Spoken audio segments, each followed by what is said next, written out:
Today, on the Bob Dodd Show, we have a very special guest. It is my honor to introduce Professor Jorge Jimenez, a Brazilian Jiu-Jitsu black belt under Pedro Sauer. He trains out of his Gracie Jiu-Jitsu Academy in Peachtree City, Georgia. And by upholding his values, he has created a culture of respect and honor for the individuals who come to learn at his academy. Everyone welcome Professor Jorge. Okay. Welcome, Coach Jorge Jimenez. Yes. Yes. Good Welcome. to be here. Yeah. Thank you for coming over. This is the Bob Dodd Show. For those that are listening, for those that are watching, hello. Today, my guest, Coach Jorge. This is my son's jiu-jitsu coach. And one of the things that I want to talk about today, just like to introduce you to Coach, is that my son, Ethan, his life had changed about 4 years ago. He was a very, I don't want to say timid, but like he wasn't very outgoing, wasn't very confident. But, when we introduced him to jiu-jitsu, because my brother, Bill, he does jiu-jitsu, and he told me you should put Ethan in jiu-jitsu. And we're like, all right. So we tried to find a good spot, and we found you. And ever since he came to your class, he basically developed this he's very he's very certain that he is who he is, and he can take care of himself. And interesting. Yeah, it's it was a blessing, man. It was like he's a good kid. He's a wild kid. And when he first came to your class, he was so scared to go in. And now if we're trying something new, he doesn't have this like fear of like, oh, this is new. He just knows that like, this is what we're doing. We're going to go into it. And whatever happens, I'll learn what to expect after that. Interesting. Yeah. So, Coach, big impact in our family. Our family loves you very much. Ethan gets to see you sometimes 2 times a week. Mm-hmm. And we travel a lot, so sometimes it's only once a month. But Right. When you are working with kids, do you think like, I don't know, that these kids are going to have that attachment ever? No, I don't think that, but I do trust the process. And for me, it's almost like what jiu-jitsu did for me. Mm-hmm. It's very personal, and I'm sometimes amazed that it does the same thing for other people. But I've heard the stories, Yeah. and I don't know how it happens, but I do know how it happens, which is you're learning how to solve problems. Mm-hmm. And the problem is that this bully is picking on you. Yeah. And he's bigger and he's stronger. And if you don't stand up for yourself, then you're going to have to deal with this problem for a long time. Yeah.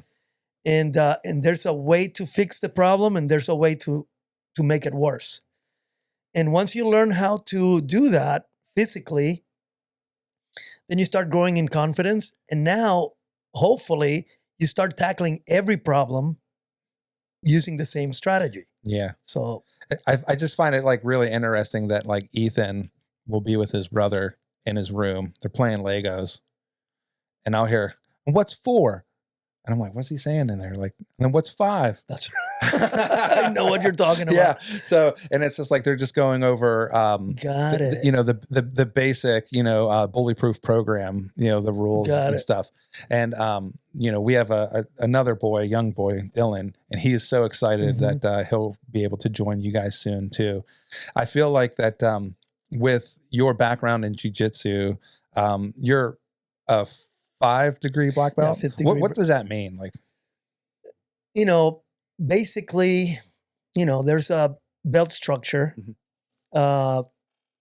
You start as a white belt, then you become a blue belt. And this is now on the adult side. And it's just basically time and experience. There is a curriculum, but there's, you learn techniques, and then you polish them. And you use them over and over. And what you become an expert in is what if this goes wrong, then what do I do? Then I do that. And so when you become an expert on plan Bs, meaning I'm going to do this, and if that doesn't work, then I'm going to do that. And if that doesn't work, I'm going to do this. And if that doesn't work, then I'm going to come back here and just chill for a bit and not move until I can maybe find something else. And when you do that, you find a confidence to just be okay with anything that comes your way, knowing that if you relax and you study the situation, you can make a good choice. Yeah, that's cool, because I noticed that Ethan does that.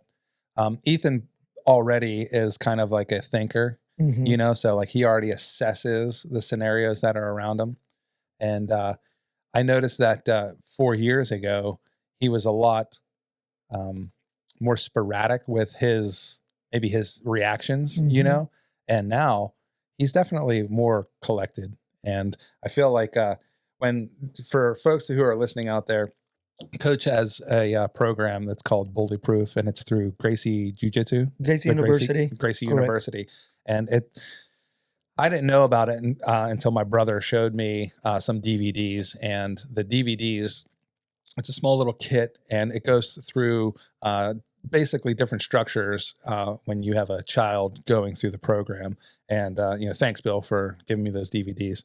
And what it did was it recognized the fact that it doesn't matter how big somebody is or how small somebody is. If you are skilled and if you are patient, you could handle a bully that is, somewhat bigger than you. Obviously, if they're bigger than you, then they're a lot stronger. You're at the whim of someone who's just superior in strength and size or whatever. But there's always that chance, and leverage plays a huge part. And Ethan will put these arm bars on me or headlocks on me out of love, not out of like trying to do it, but like he'll show me what you guys do. And I feel like with a child walking around with that knowledge and knowing that they have some form of like ability to control a situation, it will basically give them the ease of mind. So they don't get hot real quick. And that's what I noticed with Ethan. Ethan stopped getting hot. Got it. Yeah. Interesting. Yeah. So he's a lot cooler. Like, I don't know. Does Ethan ever tell you about the situations that he goes in and like finds himself in? Cause like he belongs to a homeschool co-op, and he also belongs to a group called Wild and Free. It's like a group that, being that we're homeschool, we're not in a classroom situation. So, I shouldn't say we're not in a classroom. Half this podcast room's a classroom, but like, after they do their actual lessons here at the house, we have extracurricular activities that they go out and test what they're learning in real life. And one of those things is like Wild and Free. It's a way for them to get out, hike, learn about nature and things like that. And they were at a park one day at one of the Noonan parks here. And there was an outsider, a kid that wasn't with the school and, or the program. And Ethan noticed that this kid was playing cop and arresting people, but being very violent about it. And the kid was bigger than Ethan. And Ethan was scared to confront the kid, but he had to when the kid came up to him. And the kid was bigger and stronger than Ethan. And Ethan realized that when he couldn't move his arms, but Ethan was able to get out of it and do some of the things that he learned in your class. And he basically stopped the kid from coming to him.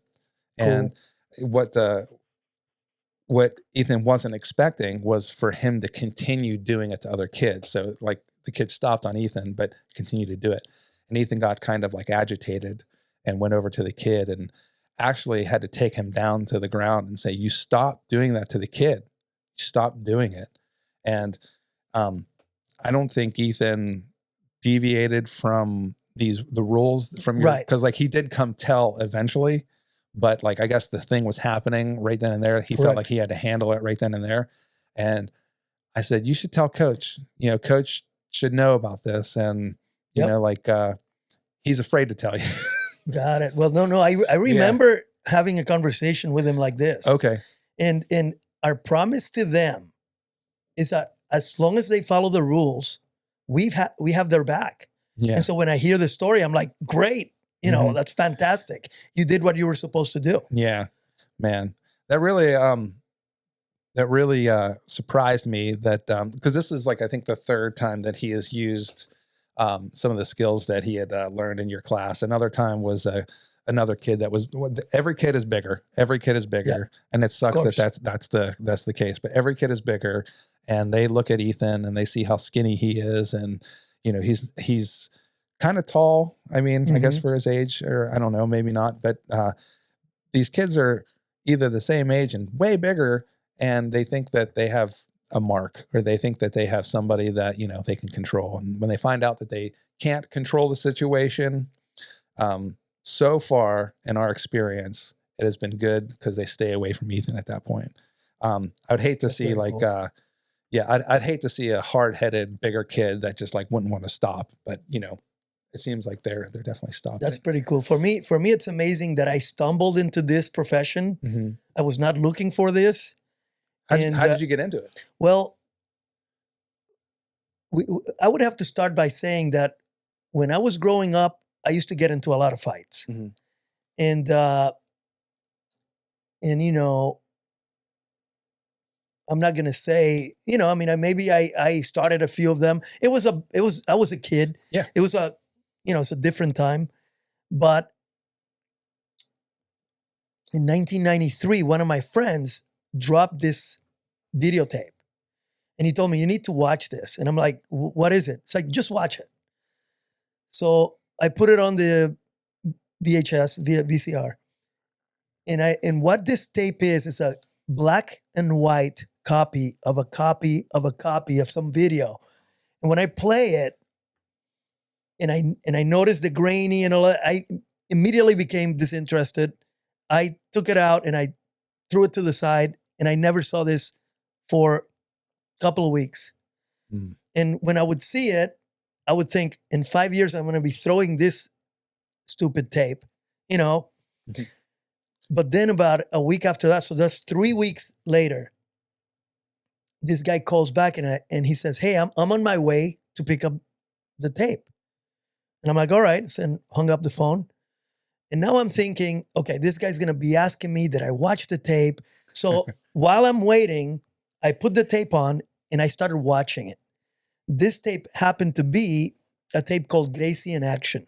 Mm. And Gracie in Action is a video that was made as a sort of commercial for jiu-jitsu, where it shows all these old fights where you see the smaller guy defend, take the bigger guy to the ground, and on the ground beat him up. Yeah. And I've never seen that, because in my culture, the fights would happen standing up. You just punch each other until somebody doesn't. You're from Puerto Rico, right? Yeah. And they're amazing boxers from Puerto Rico. Yes. I grew up loving boxing. Boxing is, it's like a religion of sorts. So I finished watching the tape, and now I'm so excited. I'm like, this is amazing. When he shows up, and I go, David, what is this? And he goes, I'm going there right now. Do you want to go? And I'm like, yes. So from the time that I discovered that there was jiu-jitsu, and when I met the instructor, Master Pedro Sauer, it's about 40 minutes. Wow. And just by one opportunity, watch the video and just say yes. How old were you? I was 26. Wow. So you're already a full-blown adult. Yeah. Going on your path. Yeah. And I wasn't getting into fights, but when I saw the tape, I transported myself to when I was a kid. And I'm like, wow, man, if I had known this then, I would have been king. Wow. And so I started my first lesson. They put me to fight a girl. And, the beating that I took that night changed my life forever. And now this is what I do for a living. And it's the best job. Yeah. It's the best job I've ever had.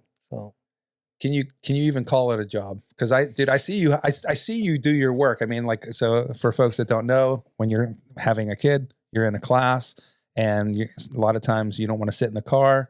You just want to It's in an air conditioned room, and you sit and you watch.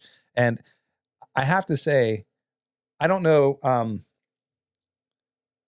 So like, if you ever go to these bullyproof program classes, not all of them are equal. So this is due to my experience. Okay. They're not all equal. We've been to 2 different bullyproof classes. Got it. They're both great as far as like what they're going to learn. But coach, I mean, I don't know where you learned your style of coaching or teaching.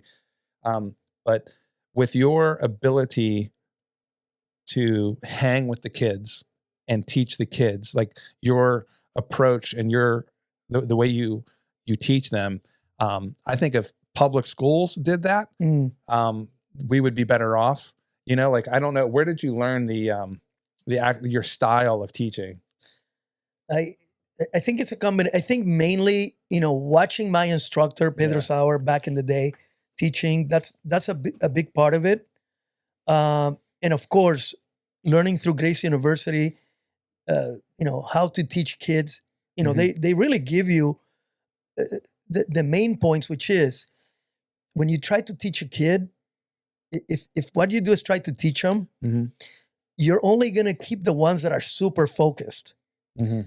But if you make it fun, if you play with them, if you make it fun, then it's not teaching anymore. You're just having a good time and you're learning and giving yourself permission to do that. Yeah.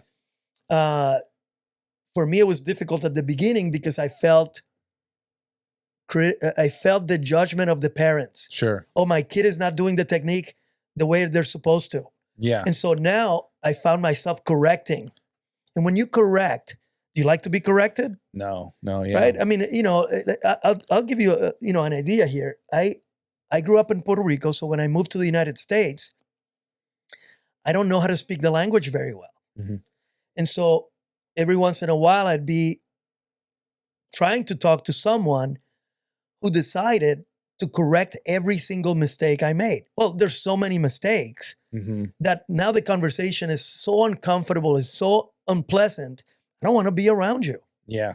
So when I realized that the student is having the same experience, when you're constantly correcting, then I learned this little technique, which is don't correct any, and mind you, I knew this technique already. Sure. Don't correct everything.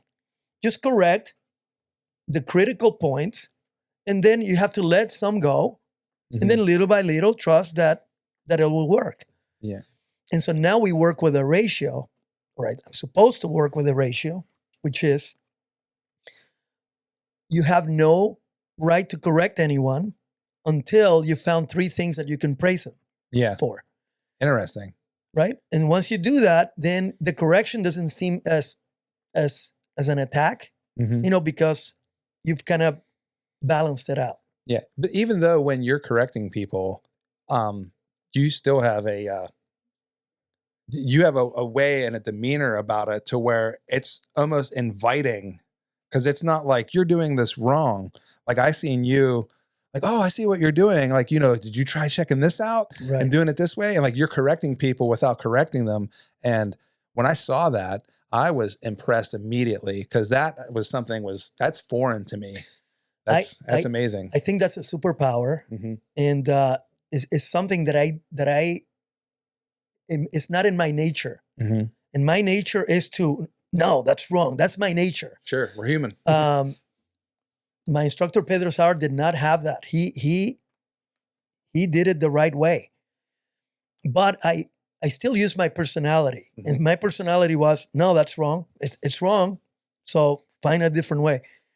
Then later on, I learned the strategy of how to correct and why. And it's so much easier, and it's so counterintuitive. Everything in jiu-jitsu is counterintuitive. Yeah. My brother always equates it to a language or chess. Yes. And when your body's telling you, move away, we're telling you, get closer. And so you learn through repetition to go against your, I don't know, your nature, and then try something different. And so the nature is to say, no, that is wrong. Where a new way is, you know what? You did that and that and that right. That was perfect. Now let's try and tweak this. And it sounds much better. Mm-hmm.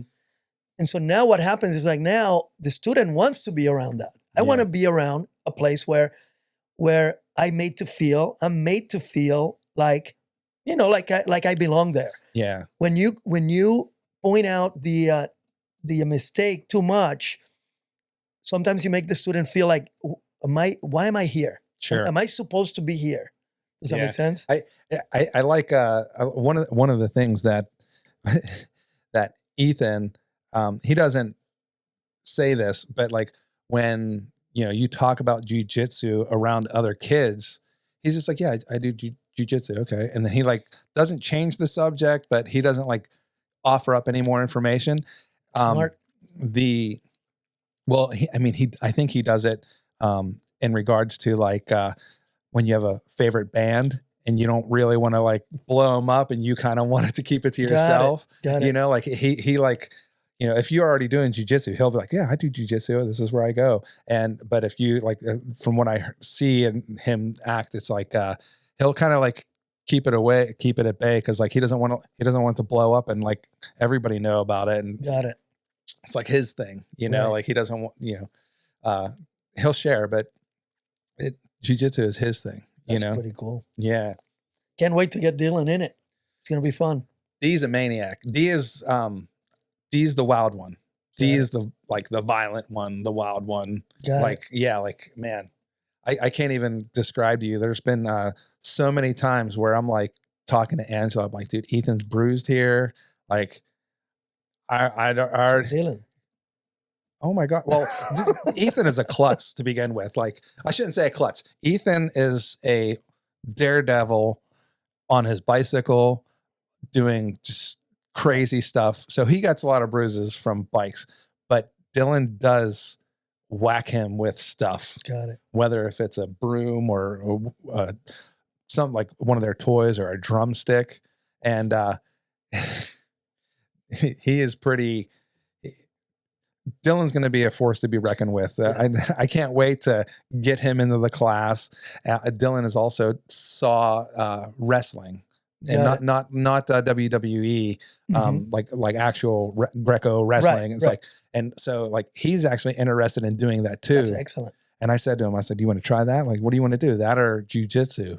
Oh, jiu-jitsu. It's like, all right, cool. Cause like, I don't even know where to go for boxing or wrestling, Right. My brother was, he did boxing, he did jiu-jitsu, he dabbled in like Muay Thai. I remember he had me kick a tree one time. Oh yeah. That's the worst thing ever. But he's my big brother, influenced me, and I kick a tree and I'm like, oh, what did I do? The fact that my brother had this influence over me to push my kid into a thing. It's like, thanks, Bill. I appreciate that. Very, very cool. Who knows what's going to come of it, but let's do it. And the balls that it took Ethan to go into this place, he's seen all these kids doing all this stuff and he was so scared. And I said, dude, just go in there. And I said, I'll walk in with you, but I want you to know you have to walk on that mat yourself. Got it. And he did it. And as a 6-year-old kid, and he already had an incident at this time with our neighbor kid that was here. And that boy, there were some things different about that boy. And I remember he punched Ethan. And I remember telling Ethan, like, don't worry about it. Cause like that kid's not going to be around forever, and I don't want you, he's our neighbor kid. I don't want you fighting back or attacking back or anything. But the fact is like Ethan, I think, took his first punch then, changed his outlook. And he didn't realize that jiu-jitsu had no punching. Right. So once he found that out, and once he met you and some of the other kids, it was like, this is cool. Like, I guess I'll come back another time. Yeah. So yeah, jiu-jitsu is interesting. You learn all these things, and you immediately have a vehicle to test them out. Yeah. And I don't remember the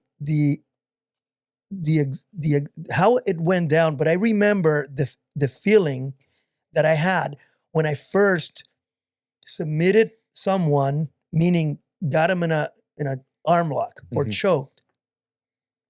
I remember the feeling when I submitted someone that was much bigger than me. And it was like, wow, man, this is amazing. Yeah. It's amazing. It works. So once you do that, imagine your confidence grows. Yeah. Now, one thing that I tell the students is that more than likely, a jiu-jitsu practitioner is not going to be a bully. For the most part. There's always exceptions. And the reason is because if you've practiced jiu-jitsu for long enough, and it doesn't need to be that much, you're going to get beat by somebody much smaller than you at some point. And when that happens, it changes, your view of what could happen when you start messing with people outside. And so being a bully is very difficult when you've gotten beat up by somebody smaller than you. Yeah. So it's pretty interesting. That's a good point. Yeah. I feel like my knowledge of just MMA and jiu-jitsu is very, very small. My brains are always on other things. And if I were to show Ethan anything new, do you have any fighters that you like a lot right now that that's a good example for them? I haven't been following MMA for a while, for a long time.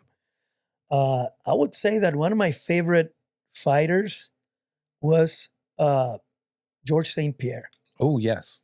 Okay. George St. Pierre, for me, very respectful, very talented, skilled, great mind. Yeah.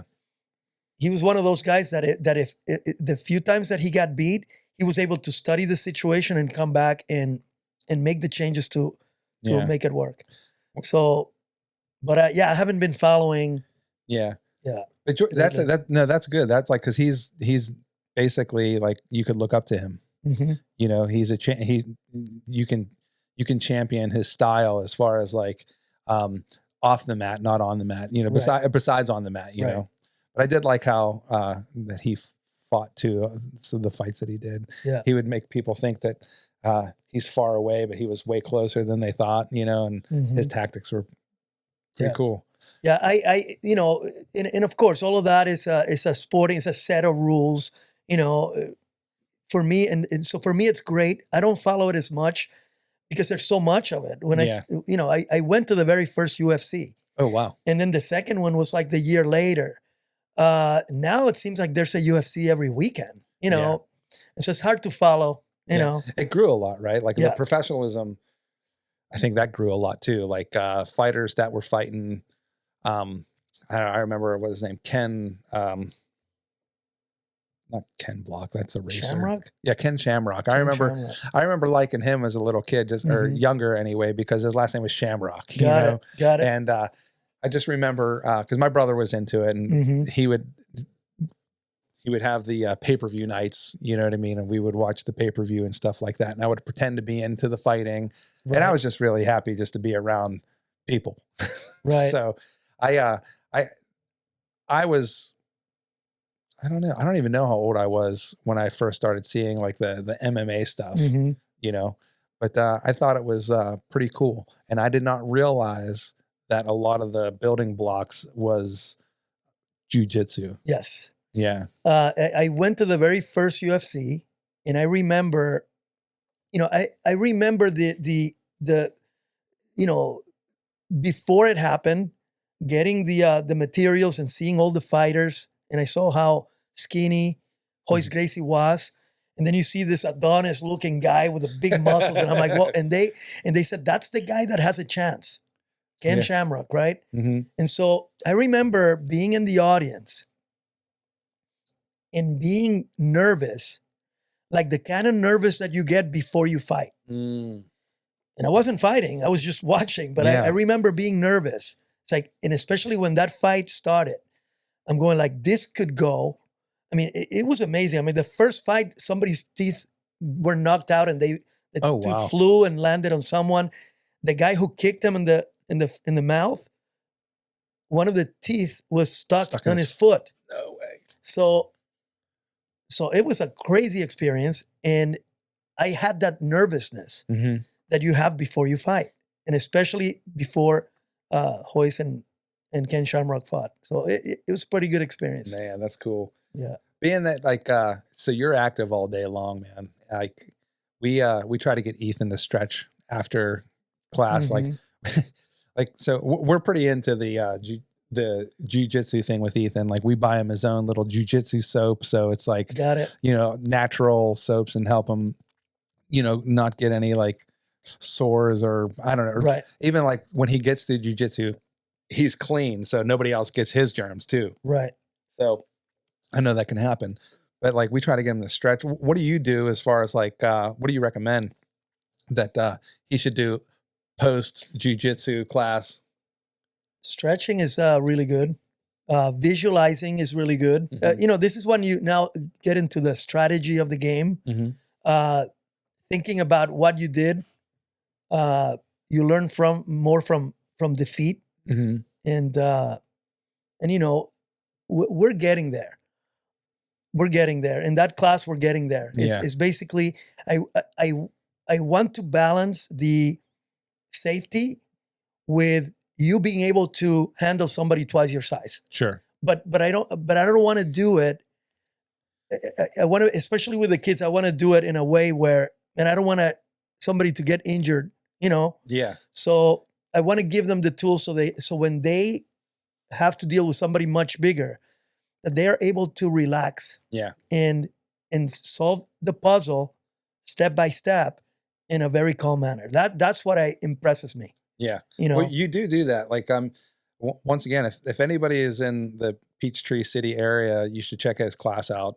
It's the Peachtree Balance Academy. yeah, Gracie Jiu-Jitsu Balance Academy. Yeah. I mean, it's, I know a handful of people that their kids feel the same way that Ethan does. I mean, and Dylan. I think that, the main thing I can really like want to highlight is the fact that like you and your team are made to do what you're doing. Like we've had when we were in Cleveland, we let Ethan go to a jiu-jitsu class when we were in Cleveland. And it was a great experience for him.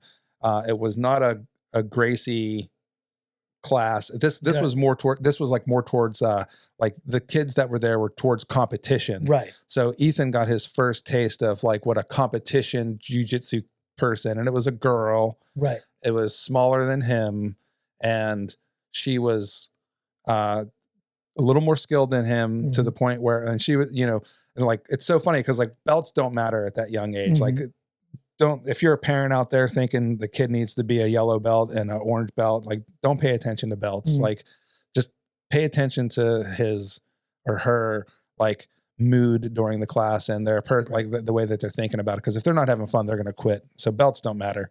Right. But I noticed that when Ethan took the L on, you know, with her, he realized that he did what he could do, and she just had a better move. Now, when I say that she was more skilled, you could tell that she just took it a little bit more seriously than her, whatever her reason for that is, whether if her parents were pushing her to really take it seriously or she just loved it herself. She was just there at that point. And I remember Ethan not feeling 100% cool about what happened. Right. But the way he took it wasn't the way I would take it. Like it was a way that he learned how to deal with stuff in your class. And to see all the stuff that he learns, especially like being used, like, man, when as a parent, you're like, oh, I did something right. This is good. I did something right. I put him in the right class. You know, it's a huge thing. So like with that, like do parents, like, we don't have to talk about jiu-jitsu the whole time, but because I'm so interested in you and what you do and like what you did for Ethan, like I can't wait for you to implement these things into Dylan and stuff like that. And as a father, you have to set yourself aside to say like, hey, I'm just not capable of teaching this, but I find so much value in it that I'm just like so happy to like give over like, hey man, like I trust you so much. Mhm. Like, thank you for doing this for me. It's like, what do you hope parents, their perspective coming into this to be? Because I know when I came into it, Mhm. I already had someone kind of tell me what to expect. There's a lot of people that don't know what to expect. We had a friend come in that knew nothing about jiu-jitsu, and they would still be coming to your class, but they moved away. They moved to Alpharetta. Mhm. And so like they didn't know what to expect. And I didn't know them in time to tell them what to expect because they were already going to your class or whatever. And I met them even outside of, I didn't meet them in your class, but I met them outside. But it was interesting that some people are really like hard on their kid to do something. And it's just like, no, man, you have to back off. Yeah. And like, how long do you think does it take a parent to like really catch on that? Well, it's different for everyone, but it is normal for you to want to push and correct. And because of that, there is I don't know if you've seen it. There is something called a parent preparation course. I have not seen it. And it's about an 1.5 hour video that talks about things that we could do to make the experience better or worse for your kid. Yeah. And this is why you don't see parents coaching, right? Because a parent coaching, what that means is you have an expectation. And when you have an expectation, that's an opportunity for the kid to disappoint you. Sure. And so now it became now you made it into a job. Yeah. And so the idea is if you back off and you just enjoy the process without qualifying it, man, I just love watching you train jiu-jitsu. Yeah. No matter what. Then it doesn't become a way for them to disappoint you. Sure. Elio Gracie is known to say to his kid, look, if you want to compete in jiu-jitsu, do it. And this is what I'll tell you. If you win, I'm going to get you a present. If you lose, I'm going to get you 2 presents. Because that way there's no losing. Yeah. You know? So if you trust the system, you know that as long as they're having fun, they're learning. And eventually, because they've been doing it so long, they're acquiring skills that are interchangeable. And so now when they are on the mat with somebody bigger, you'll see them defending, you'll see them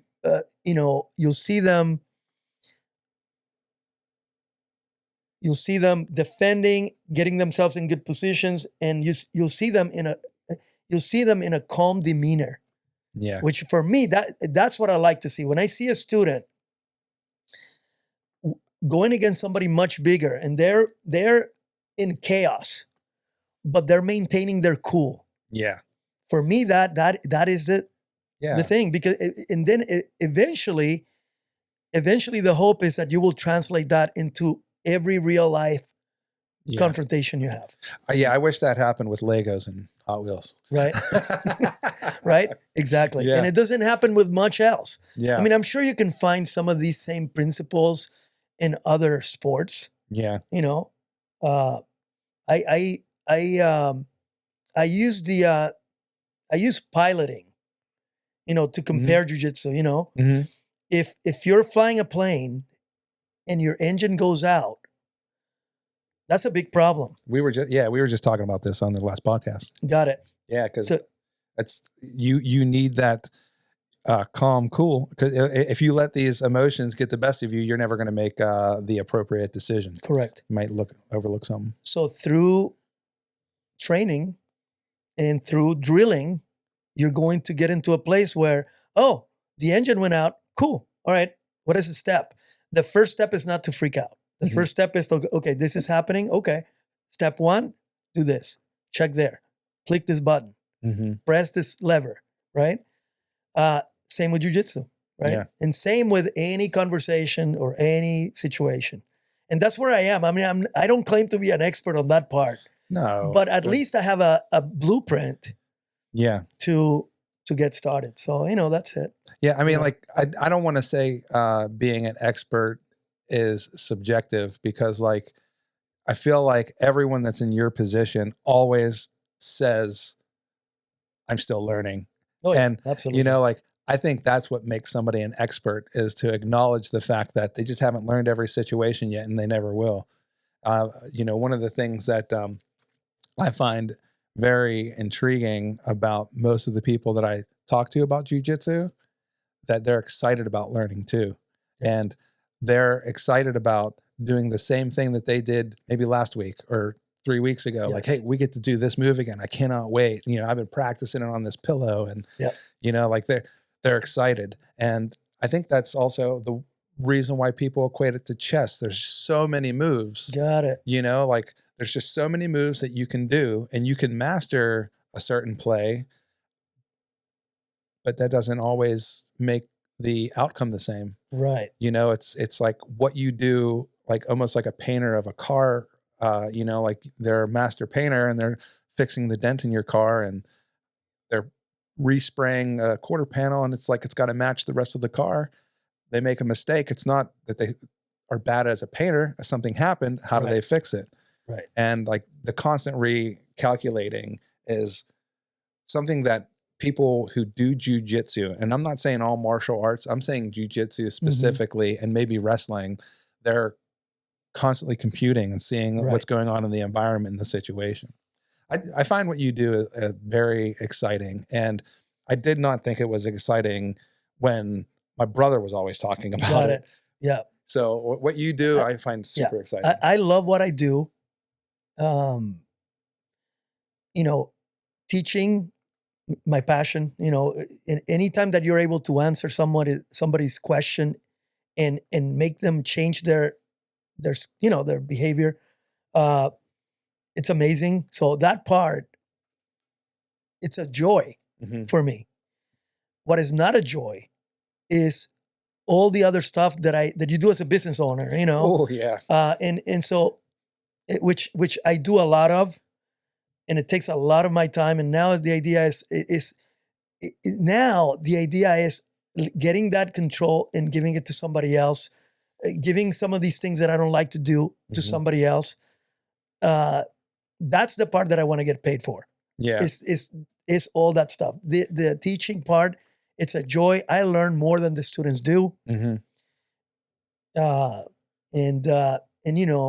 Again, everything is counterintuitive. What is the hardest part about the business side of it? Is it the paperwork? Is it the keeping up with all the different maybe subscriptions or applicants or the students? Like it's a combination. It used to be people quitting. People quitting used to hurt my soul. Oh man. You know what I mean? Yeah. Now it doesn't as much. Well, I mean, like people quit for so many different reasons. True. Right. Yeah. There was a time, I mean, like Angela and I, for those who don't know, I'm in the film industry, and we're in a real big lull right now, and you have to prioritize things. Right. And I mean, it came up like, are we going to be able to afford a truck payment, car payment? Like, yeah, okay. Well, are we going to be able to afford Ethan's, jiu-jitsu, his drum lessons, and this and that? And it's just like, looks like we're selling the truck. So, you know what I mean? We saw the priorities, and like as a family, you do that together with your wife and stuff. But, when you have a child, you see that they're serious about something, and that seriousness might not look serious to you, but they do take it seriously in their brain. Like just because they say, "Oh, I don't want to go right now," like that doesn't mean it's not serious. Like, you have to take that and see what's good. And because of all of the good that came from your class, we made it a priority. Like, hey, look, he's never going to, miss jiu-jitsu if we can, do that. So, we'll get 2-3 classes in before we go on a trip, or we'll get 2-3 classes when we come back on a trip. It's always going to be a portion of his life, and we're going to make it that way. And the biking, we're going to make that. So we prioritized everything. And, I think that's what you kind of have to do in those scenarios. So if you take that into, it's like people think about quitting because of those reasons. And it's a hard decision for a lot of people. To us, it was like real simple, but like, we're like, no, he's staying. Yeah. But we were able to cut everything out. But like broken finger, all of a sudden you can't come back. You miss 6 weeks and you're like, oh, do I really want to come back? I just, accidentally paid a whole month and, I didn't even go. So I paid for nothing for that month or whatever, like there's a whole bunch of different reasons. I like the fact that when I go into your class and I talk to the people that I talk, dude, you're like a community center for so many people. Yeah. And like, if you ever go to any jiu-jitsu class or any kind of karate class or any kind of wrestling, I'm sure, the community, you get a real good taste of the community that's around you, because you meet police officers, firefighters, people that's in your industry, I don't know, doctor, whatever. And you get to talk to them. If you get a chance to anyway, you get a chance to talk to them. You get a pulse of what's going on. And I like that. It's like almost like going to the barbershop. If I can get to your class, I do. Yeah. And just to hang out, just to say hello to whoever, you know, if I see Jim or like if I see Jason, I'm like, Jason, dude, how's that new business that you're trying to do? And I get these like small little updates, which his business is up and running now, right? Yep. He just started like last week. Yeah. And it's pretty cool. Have you ever tried that? No, you hear it on Joe Rogan. You hear it on a bunch of different podcasts. I'm eager to try it. Yeah. I know that Angela's eager to try it. So I'm going to get her a gift there. Well, don't go so fast because I can help you with that. Okay. Yeah. Yes. We're talking about floating in a pod. Oh, yeah. That is. Explain what Jason's doing right now. It's basically it's something that I found out through Joe Rogan. He was talking about they called it a sensory deprivation. Yeah, it's basically a hot tub, or like not hot tub, but like it's body temp, right? Yeah, it's like a pod where the water is at your body temperature, and it has Epsom salt so much so that you cannot sink. Oh, the buoyancy. So you just float. I float in the dark. Okay. In complete silence, and so the first time that I tried it, I didn't know if I was going to like it. So I figured, you know what? I've heard so many, gratefulness is what makes you happy, right? Yeah. So what I'm going to do is I'm going to lay on this pod, and for an hour, I'm going to just meditate on how fortunate and grateful I am. Yeah. And I started, and all of a sudden, I fell asleep, and I woke up. And then I just continued, and I fell asleep again, and I woke up until the hour was over. And I felt like $1 million after that. Wow. And that's it. And so right now, every chance I have, I go. Mm-hmm. And so I have a few sessions that I have over, so I can hook you up. Oh, thanks. So I can hook both of you up so you can try it out. Yeah. I Angela doesn't get enough for her. Like she's so selfless and not selfish at all. Like I don't even I can't even tell you the last time she went out to buy clothes for herself. Even when I told her, I was like, hey, why don't you go out and do this? She always gives me a reason why she can't, so I wanted to hook her up with one of these float things. Let's do it. Oh, I can make it happen this week. Yeah.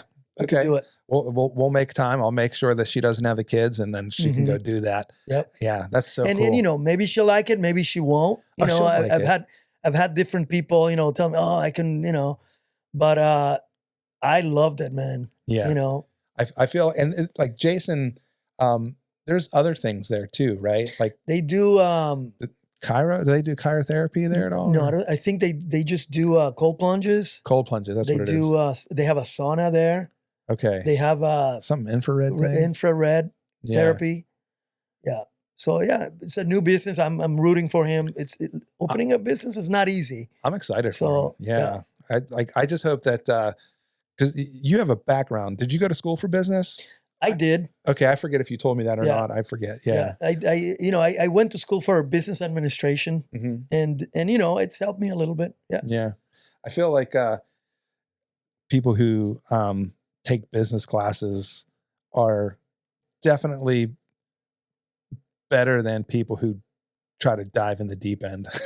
Probably. Yeah. Yeah. I mean, my father owned his own roofing business for a real long Right. time. And, he was fortunate enough that his work kind of like got him the next job all the time, Exactly.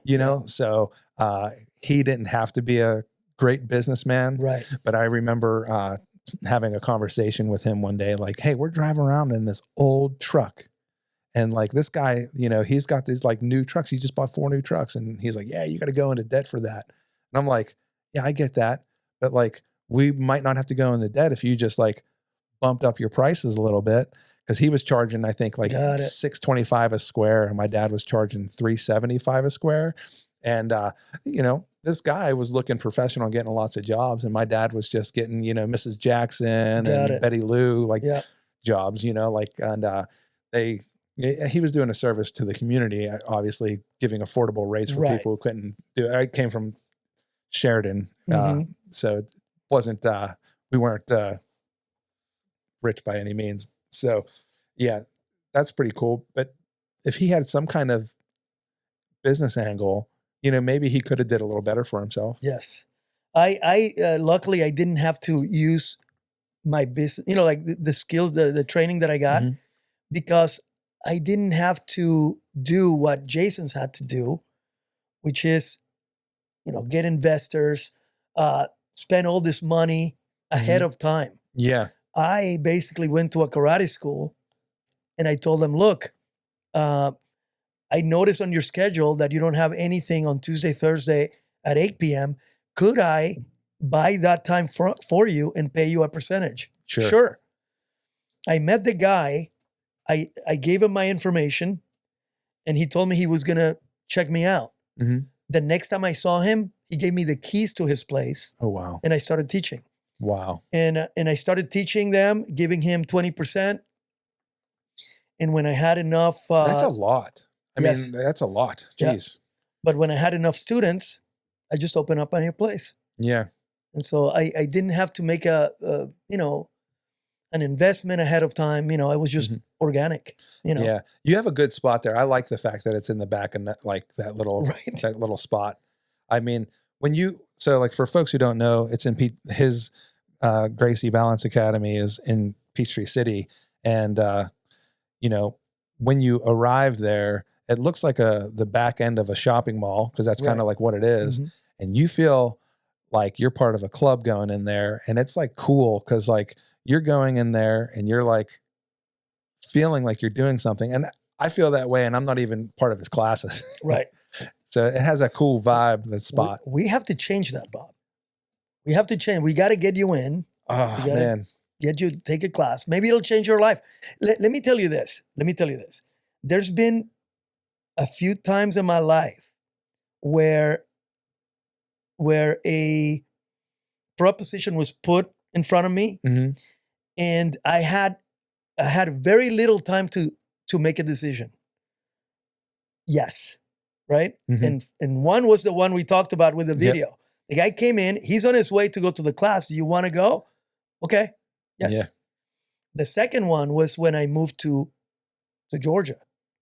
I had a house, and I got a call from my job saying, hey, you had put a request to transfer to Atlanta, and we have a job for you.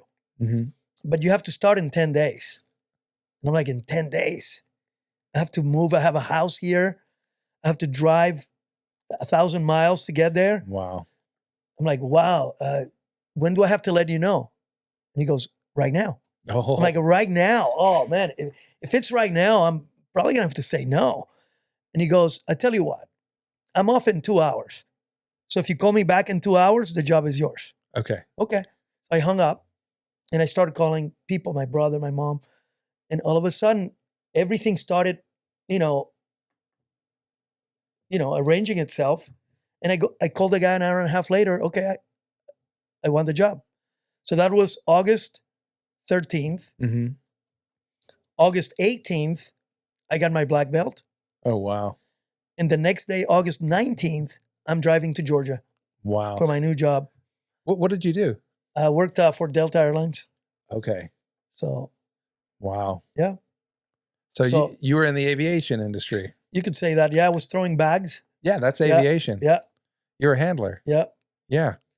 So. Yeah, my neighbor's son does that, or Oh, is did that. right? Yeah, he did that for Delta. He did it in Seattle. Got it. I did that You did? for a company called ASIG. Okay. So I was a refueler and baggage handler for the smaller planes like, American Airlines. We like downloaded American Airlines and we refueled US Air. Got it. Yeah, ASIG, Aircraft Service International Group. The smell of jet fuel. Oh, man. This is funny because like the last guy, Richard, that was on here, he's a pilot for FedEx. And I was telling him about, that I worked for an aircraft refueling company and I couldn't for the life of me remember what it was, but I did remember the company that was there that I did want to work for, which was FBO, which was another refueling company.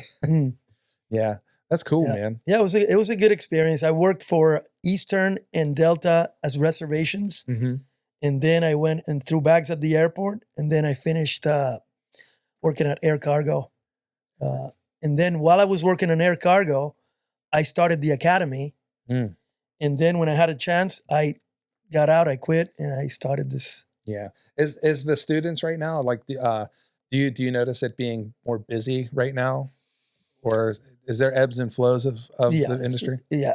Right now it's kind of coming down a little bit. But, like the advanced classes are incredible. Yeah. There's a lot of people there. The kids' classes are pretty big. We are now wanting to get newer people. Sure. We need to work on getting new people. Oh, check check that out, man. So Bob's got to come in and try a class. Yeah. My brother has been asking me to go do jiu-jitsu for 20 years. Got it. Yeah. Well, my brother is really into jiu-jitsu. He's really into a lot of just combat sports. Got it. He's a ruffian from the past, from Sheridan. But yeah, man. Is he older than you, or? Yeah, he's older than me. He's 51 right now. Got it. So, Bill, you're probably going to listen to this. Don't forget to like and subscribe. Got it. Oh yeah, there you go. But yeah, like he liked it a lot when he did a job in Iraq, and he was over there. His main gig over there was dealing with some kind of like scanners for technology company, and he was able to do some jiu-jitsu in Iraq. And I remember seeing photos of them on some blue and red mats over in Iraq. And I think he came in like third place in some kind of competition over there. I don't know. Bill, you have to tell me what belt you are. Just text me later.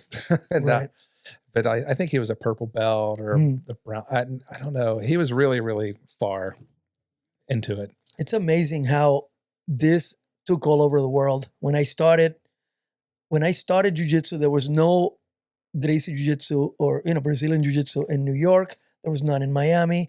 There was none in Chicago. It was basically West Coast and Hawaii and Brazil. Yeah. And now it's all over the place. Yeah. I mean, well, it needs to be everywhere. It needs to be. I mean, can you think of any reason that, like I remember in the 80s, karate was like the real big thing. And I remember my own experience. It wasn't my fight, but I remember being in middle school and somebody trying to use karate with somebody who was actually like street tough. And the karate just did not help at all. I mean, if the kid was able to land a kick, perfect. But when you got a brute standing right in front of you, they takes that leg and push you down, and there's nothing stopping that guy that is just, once again, stronger than you, unless you have some kind of technique of being close. Right. And then the idea with karate is that it works for a lot of people. But the idea with that is for one person to hit another person, whether it's with a kick or with a punch, they have to get into a range where the other person can kick and punch back. Yeah. So at that point, anything could happen, because if you get punched, I don't care what belt you are. It's going to hurt. Right. So then the idea is, how do you manage the distance so you don't get punched? Yeah. So you have to stay all the way out. And if you can do that, then you will not get punched. Or if you cannot get all the way out, then you have to get all the way in so you can minimize punches. And that's the objective of jiu-jitsu, is getting close, taking the fight to the ground, and then using the ground as your ally to control, get the guy tired, and maybe take the fight out of them without having to punch him or hurt him. Yeah. And in fact, I mean, and for me, that's what was so appealing. And you don't have to beat them up.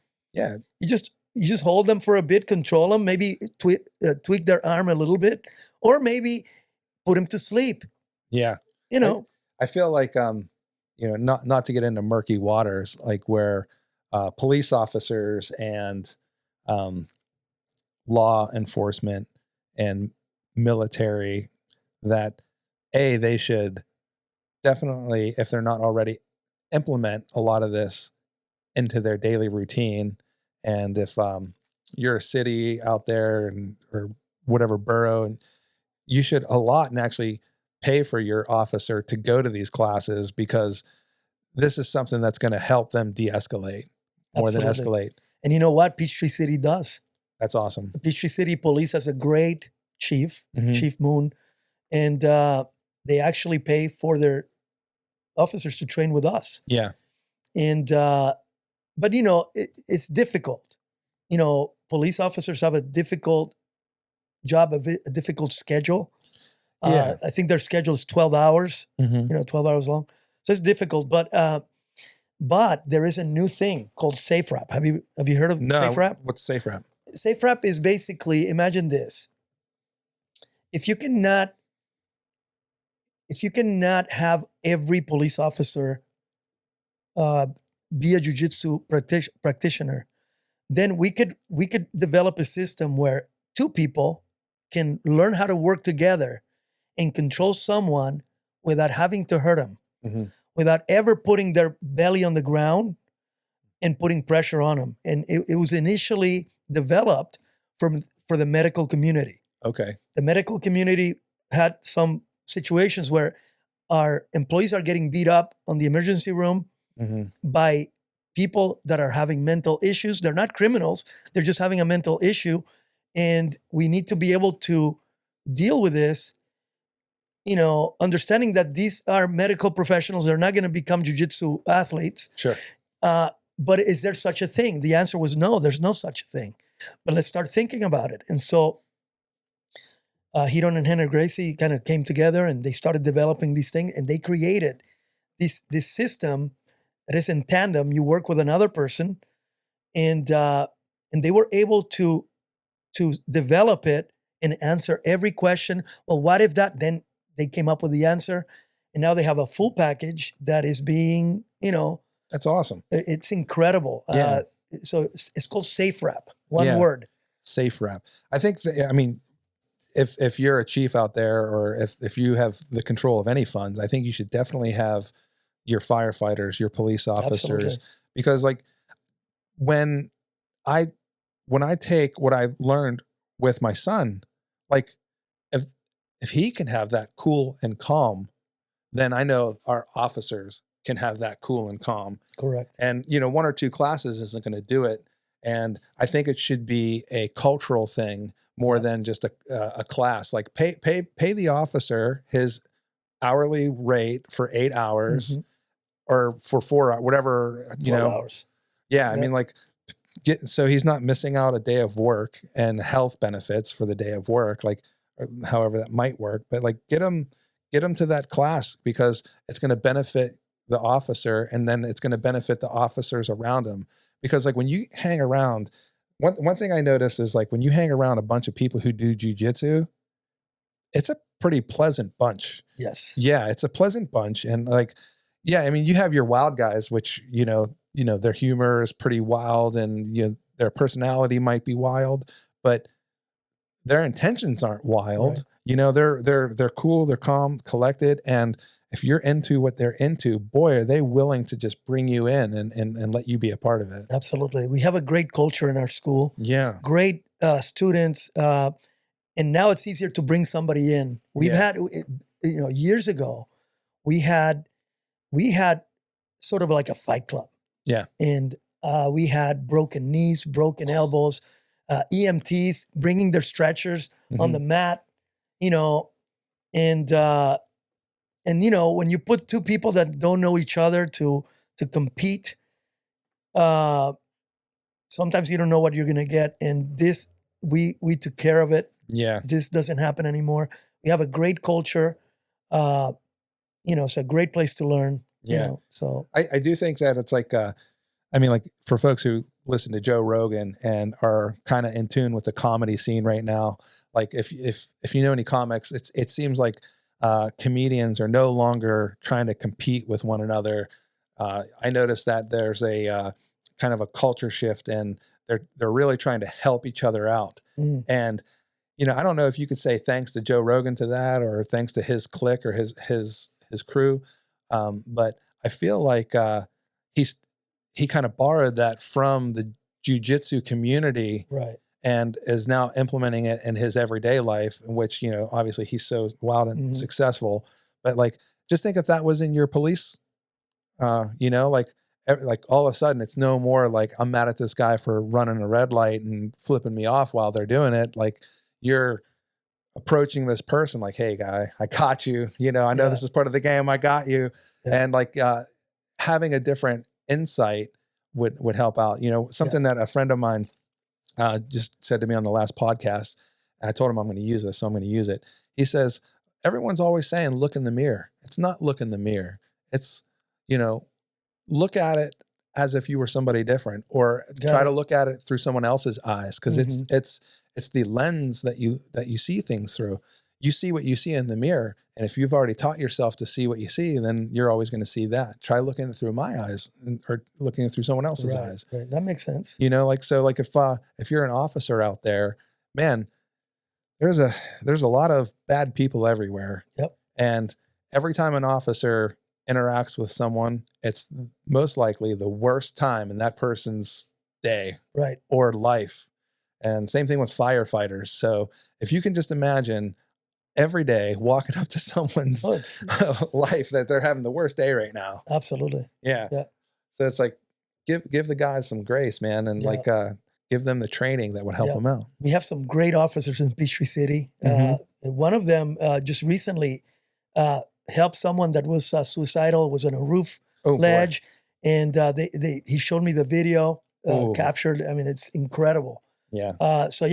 We have a lot of good officers. And we go back to this idea that it's easy for someone to, and I understand it, when you look at the ones that are problematic, it's easy to just focus on those, but we should also focus on the good ones. And there's a lot of them. We have, some of the best here in Peachtree City. Yeah. Good group of dudes out there. Yes, absolutely. Yeah. Steve, if you're listening, you're a Peachtree City motorcycle cop. Is that Wolgamut? You know what? Big Steve? Yes. Yes. I know him. Okay. So I think that's his last name. Maybe. If it's not, what's up to Steve Ogamont too. But I rode motorcycles with him a couple times. Yeah. My neighbor was a Peachtree City police officer for a while. Hearing stories of just, what, police officers go through all the time, like maybe because I have friends that are police officers, maybe I see it from their point of view a little bit. But at the same time, like, I've been pulled over, not by my friends, but by officers that are having a bad day themselves. Right. Maybe, I don't know, maybe their kid's in the hospital and they got to be at work. Maybe they're late on their car payment because of, not enough work. And not every police officer makes a ton of money. Right. Like, I don't know what Peachtree City police officers make, but if they're making above 45, 50 grand a year, with no overtime, I mean, that's like something that, like, I wouldn't be like, oh, that sounds crazy to me, so they're not making 90, 100 grand a year just being a rookie. They might be working tons of details and overtime and stuff like that to get that. So they're working hard for their money. Yeah. Yeah. It's real. To me, it's got to give them a little bit of grace. Oh, absolutely. Yeah. Absolutely. So one of the things that you told me that I just learned from you stopping in, that your dad was a luthier, and you showed me some pictures of the guitars that he made, and that you have a guitar. When did you pick up a guitar and figure that you were actually going to be a player? Oh, first of all, I dabble. I'm not very good at it, but of course, watching my dad play, and the guitar is right there, you just pick it up. Yeah. But these are not electric or even, acoustic guitars. These were classical guitars with a much wider neck. Nylon string. So my hands were too small to play when I was a kid. But later on, we're a musical family. My mom used to teach the piano. My dad used to teach the guitar. My brother was making money as a musician. Really? When he was 15 years old, he was playing the bass.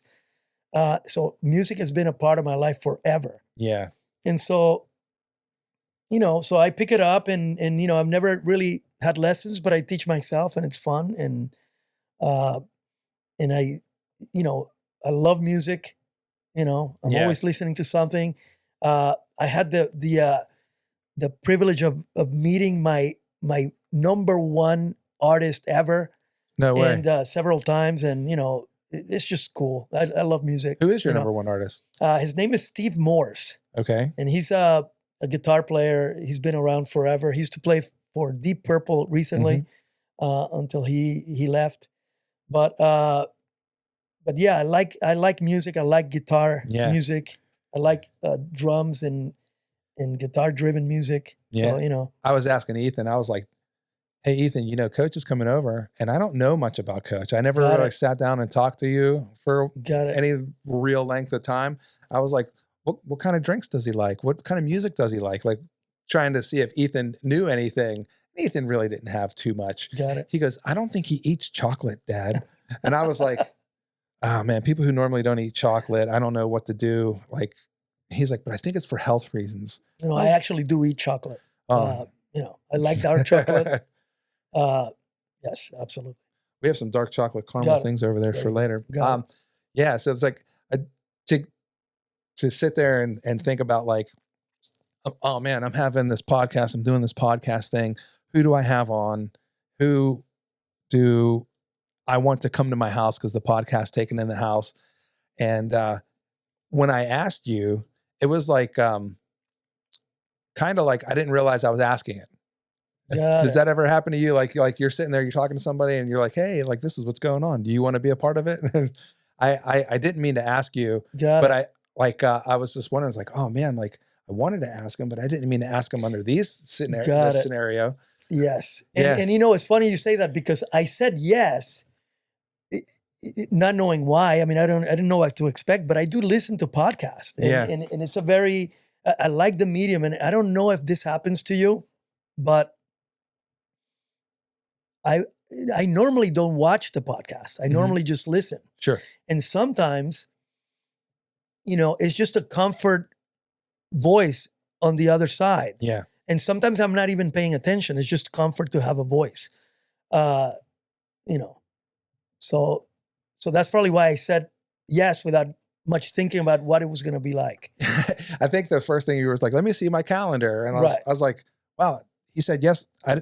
He said, yeah. All right. Well, cool. Well, Ethan's going to be super excited. Yeah. Ethan was kind of bummed that he didn't get to hang out, but he's not allowed to be up here while we're doing this anyway, just because of distraction reasons. And, he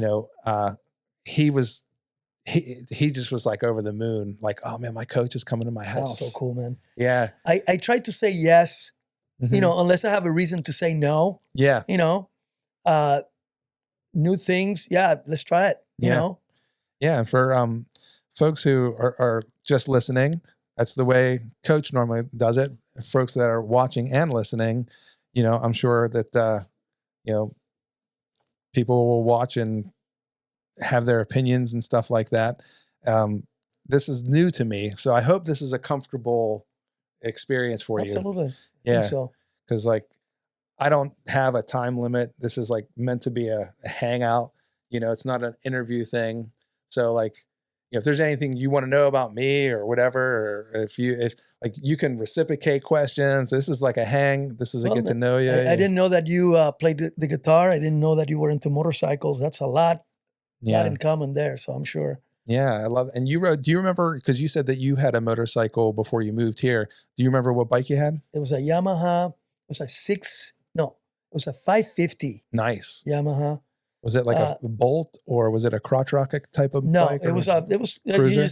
Cruiser. Nice. I am not a daredevil, so I probably took it to 90 miles an hour. That's the fastest I ever went. That's fast. And only once. And then it was great. I loved it, but I didn't have a garage.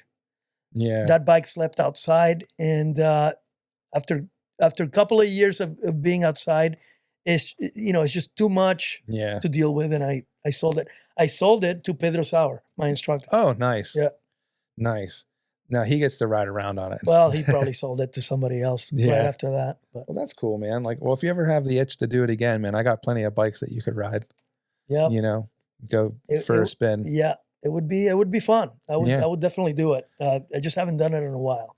Yeah. Well, I'd say start on that little dirt bike that I have out there. Right. You know, and get your feet under you. There you go. Yeah. And music's always been a part of my life. And one of the things that Ethan was excited about your personality and things like that. He heard you were into music. He was like, I think he played bass guitar, Dad. And I was like, oh, okay. I could play the bass. I could do a groove and jam with him. Yeah. Absolutely. Yeah. He's definitely interested in doing that sometime. I had my friend Mark over here to kind of help him set up drums, and man, when Ethan and Dylan get excited, I get excited. It's like this living through this vicariously. So anytime that they get something like that, and it, like you see, in real time, you see them grow. You know, it's so cool. Yeah, it is, and it gets me thinking. You know, like I get that. You know, that's cool. I get that. You get that. I don't want to say all the time, but like it has to be all the time. You're with all these kids, in adults, kids. I mean, like I can just imagine you're there with someone like me. I don't know. They're probably, overweight. They're probably sitting there thinking to themselves, like, what am I doing here? But I'm here now. And the way you're able to coach and ease them and make them feel part of something. I can only imagine, like, you get to see people grow and expand absolutely all the time. Yeah. And I tell them, it's like jiu-jitsu, the you get good gradually. It's almost unnoticeable. Yeah. But if you look back 6 months before, man, you've made a big change, and it's not that noticeable for you. But when you look back, it is obviously, we see that a lot. Do you get any like of the students, like maybe out of the adults, that try to do stuff for you? And like for instance, like one of the things that I wanted to do, was like, I was like, hey, Ethan, like coach has been working real hard with you. I was like, why don't you offer a pizza party to the students and in your class? And that way, like you could have a pizza party and say, for a thank you to coach for doing, like, for all the stuff that that he's done for you. And because I like making pizza from scratch. Oh, got it. So we make our own pizza here. Got it. And Ethan really, really likes it, and he likes to share that with folks. And got it. That's why I was opening up for pizza day. Got it. I could bring a little oven and like Look in the parking lot, just do a little pizza day for the Black Belt Club or whatever club, whatever class. Right. And like he was into it, and he never thought of like giving back. I think he mentioned it. Oh yeah? Yeah. He mentioned it, and I thought about, he's talking like a birthday party sort of situation. And I'm like, man, I don't do that. And I've never done it. I don't know how to do it. But what you're describing sounds like a doable thing. Yeah. Just have he just, number one, he wanted you to have my pizza. Got it. And got it. I was like, it'd be kind of odd just to bring pizza for coach. Right. Got it. So, like, and he had mentioned a couple times before, like there was a handful of people in the Black Belt Club that were like, it'd be cool to have them come over and have pizza. Yeah. And I was like, I don't think Coach is ever going to come over to the house, bud. Like, I don't know, not for a pizza party. That's like, it's an odd situation. He's a full blown adult and there's a bunch of kids. Right. No, it's fun, man. But yeah, Ethan has a lot of ideas, and that was his idea. He's a very curious and a very smart kid. Yeah, and that translates on the mat. Yeah, and off the mat. So yeah, absolutely. And the music too, the drumming, the being able to do different things with different limbs. Yeah, man, he's doing great. When you see it. When you have a kid like Ethan in your class, and the patience that you show, that like, because I notice, because I'm watching Ethan, his focus always isn't on what's going on around him. And sometimes I see him, he's like going, oh, like that, doing the robot or something. Yeah. And like, I'm like, he's doing the robot again. And Coach Jorge's not saying anything. I think it's funny. I don't know, man. I try to be their adult buddy. Yeah. That happens to agree with what their parents say. Yeah. You know what I mean? You do it really well. And I'm not faking it. I enjoy, now I tell you this, I feel anxious when I teach the little ones. Mm-hmm. And that for me is anxious. But once I'm in it, it's kind of one of those things that just before that I feel anxious, but then then the anxiety goes away. Yeah. With the older kids, it's fun, man. And I'm just like one of them. It's all good. We're gonna have fun. If anything, we're gonna have fun. Yeah. And then if during while we're having fun, they get to learn something, and it will happen. It will happen. So that's cool. Well. I sometimes start the class with an idea of where we're going to go, and it ends up going somewhere else, and it's okay, Yeah. A Gracie game day is coming up tomorrow. It's tomorrow. Yeah. That's always a big thing where Ethan's like, did you put the points down? Did you mark the points down? Did you mark the points down? And we're like, I don't know. Did we mark the points down? Did you clean your room? So once every 2 months, we have a game day at the school. Yeah. Where the kids play games. We play all kinds of different games. There's no jiu-jitsu. You just play games, but you have to earn your way into it by doing things at home. Yeah. And right now we're talking about health and, making your bed and brushing your teeth and eating good foods, all things that your parents agree with. Yep. Right. And you get points for doing it, and you get the game. So, it works.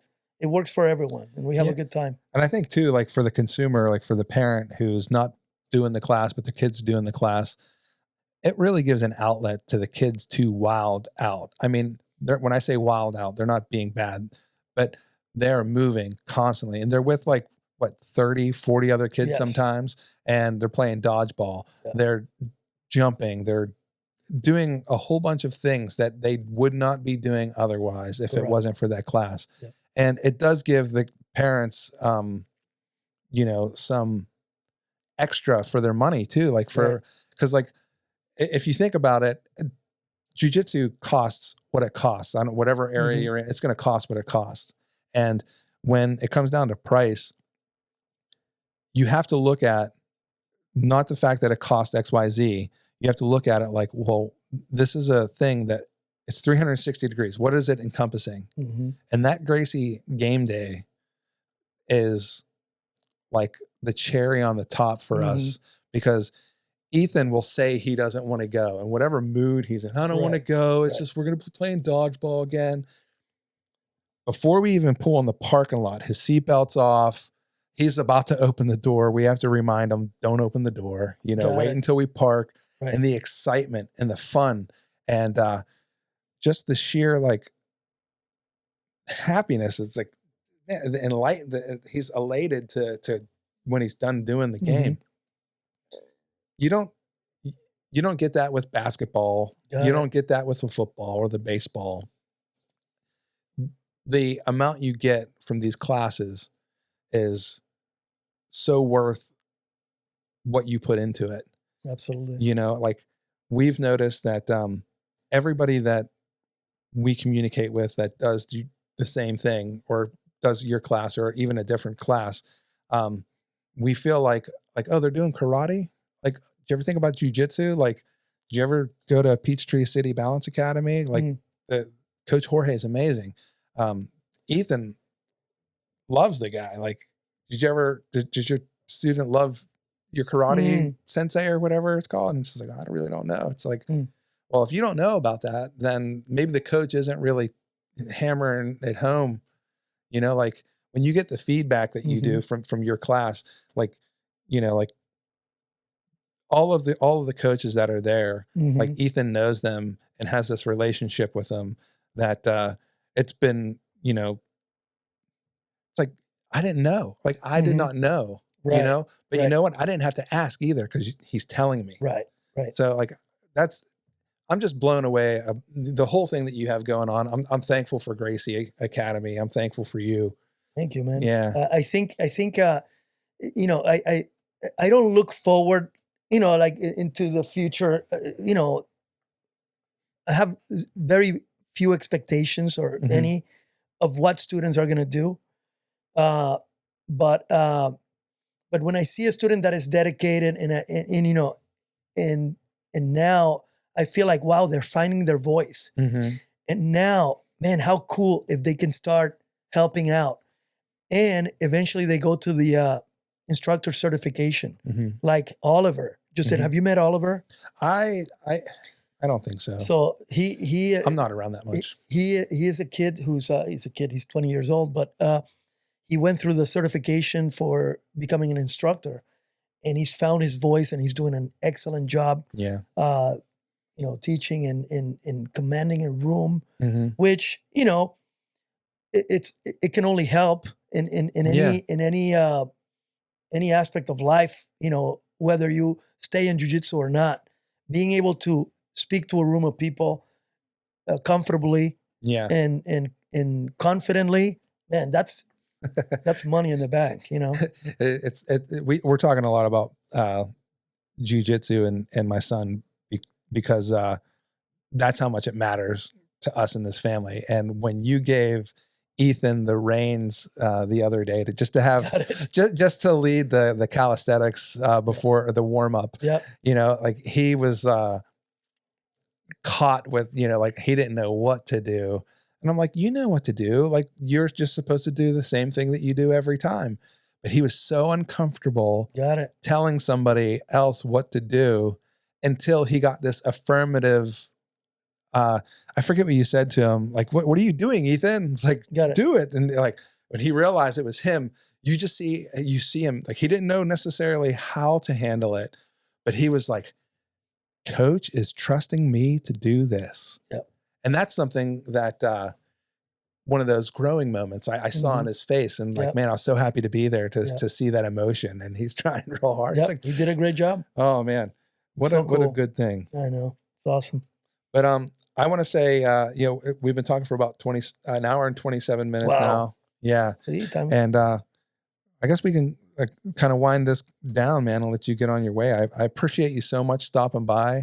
This whole new endeavor, this whole podcasting thing came about because my wife and I, we want to help people do podcasts. So Pinbox Productions will hopefully be, you know, something that we could talk about here in the next month or two. And we wouldn't be able to do this if it wasn't for folks like you and other friends that stop by. So it means a lot to me. Thank you for coming out of your time. Much success. I love podcasts. So, you know, I'll be listening whenever they come out. So thank you. And this should be out in the beginning of May of 2025. Cool. We should have, we're shooting for 10 episodes to drop in the first week of May. And then hopefully we're able to follow up like one a week after that. Try to get one a week or 2 a month. Something like that. Man, this is awesome. All right, Great success. Thank you for having me here. Man, thank you. Anytime. Appreciate it. Take care.